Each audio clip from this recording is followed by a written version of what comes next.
Naniniwala ka ba sa kasabihang money is the root of all evil? Or yung kayamanan daw or yung pera ang ugat ng lahat ng kasamaan dito sa mundo? Well, ako hindi. Dahil ang totoo niyan, ang sobrang pagmamahal sa pera, yun yung nagiging ugat ng kasamaan. Okay? Kasi wala namang sinabi sa Biblia na yung pera yung masama. Diba? Yung sobrang pagnanais ng tao, yung sobrang pagmamahal niya sa pera, yun yung nagdudulot ng kasamaan. Nagkakaroon siya ng mga pag-iisip, ng mga pagnanais, dahil sa sobrang pagiging sakim niya sa pera, yun, nakakagawa siya ng mali. Diba? Kaya nagkakaroon ng kasamaan.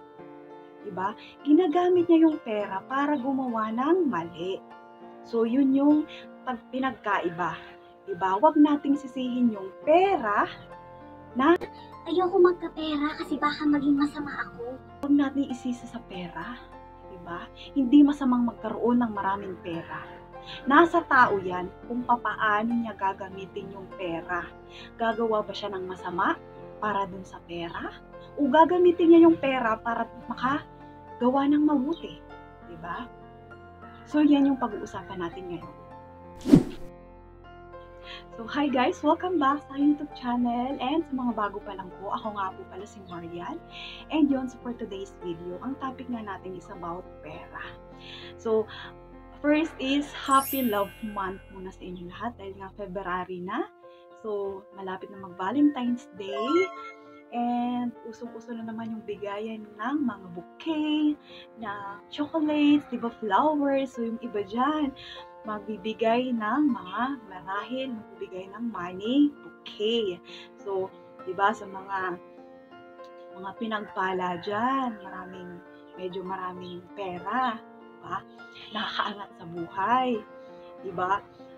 Or kung gusto nating magpasaya sa ating mga minamahal sa buhay, diba, nauuso yung magbigay ng money bouquet. So ngayon, speaking of money bouquet, masasabi ba natin yung pagbibigay ng money bouquet dahil pera siya is kasamaan na yun? Evil ba yun? Diba hindi?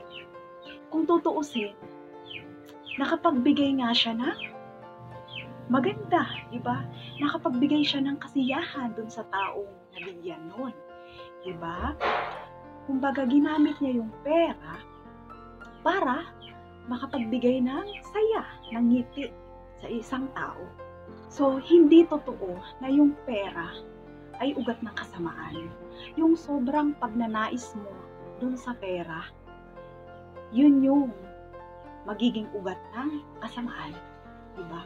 Yung sobrang pagmamahal mo sa pera, yung pera na yung minamahal mo. Diba? Kaya ka na makakagawa na masama ng mali sa kapwa mo. Diba? Dahil ayon nga sa kasabihan, money is a tool. Ang pera daw ay isang kasangkapan. Used properly, it makes something beautiful. Diba?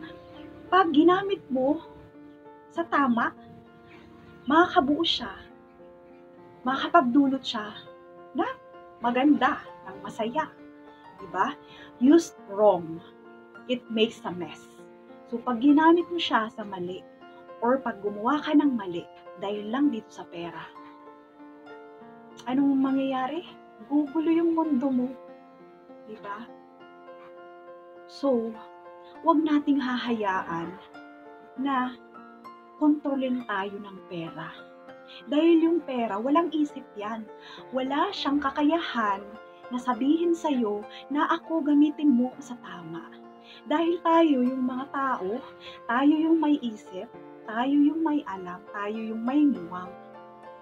Tayo yung mag-isip kung tama ba yung ginagawa natin or tama ba yung gagawin natin dito sa perang to, tama ba yung paggagamitan natin or tama ba yung gagawin ko para makuha ko yung perang yun.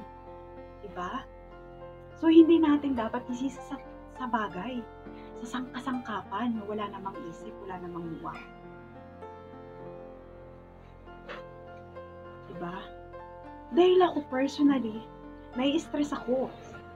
Hindi dahil sa asawa ko or sa wala kaming pera, nai-stress ako sa ibang tao. Kahit ayoko may stress, hindi ko magawang hindi maapektuhan. Dahil yung ibang tao, grabe yung pagmamahal sa pera. Grabe yung kasakiman sa pera. Na hindi na nila naiisip yung tama at mali.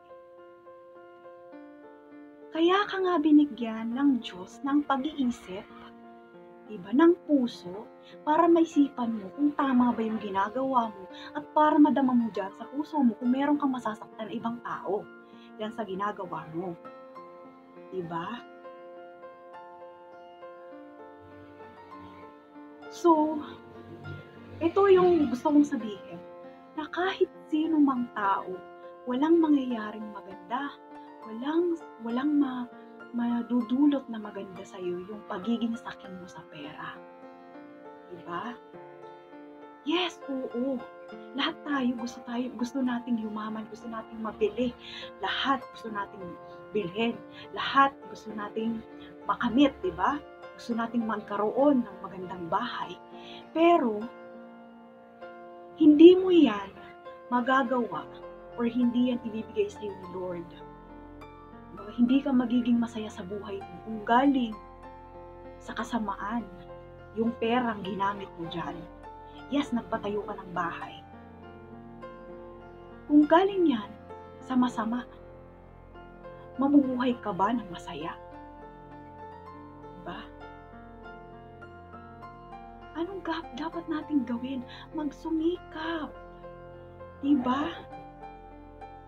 Hindi pwedeng umasa tayo sa masama.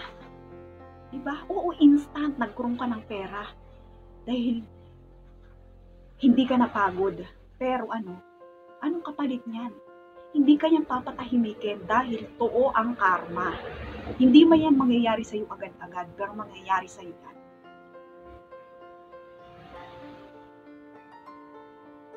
You get what you give. Diba? Kung anong itinanim mo, yun yung aanihin mo. So, anong kailangan?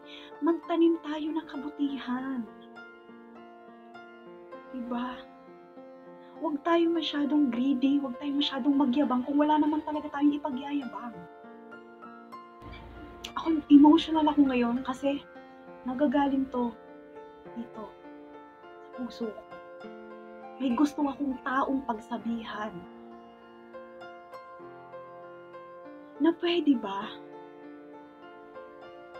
kung meron kayong taong kakilala, please naman, huwag niyong gamitin ang pera sa kasamaan. Huwag kayong masyadong greedy, huwag kayong oportunista.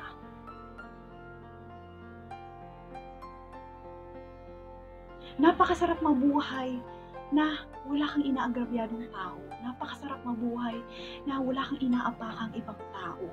Kahit pa sabihin mo, simple lang ang buhay. Diba? Pero napakasarap gumising araw-araw na alam mo sa sarili mo na wala kang nasasaktang ibang tao. Ano kailangan natin gawin? Huwag tayong maging sakim. Diba? Huwag tayong maging madamot. Hindi tayo binibigyan ng blessings ni Lord para lang sa sarili natin. Diba? Para yan sa pamilya natin, para sa ibang tao, para maging inspirasyon tayo. Para mas maging mabuting tao tayo, hindi para gawing masama. So yun lang po, maraming salamat sa panonood.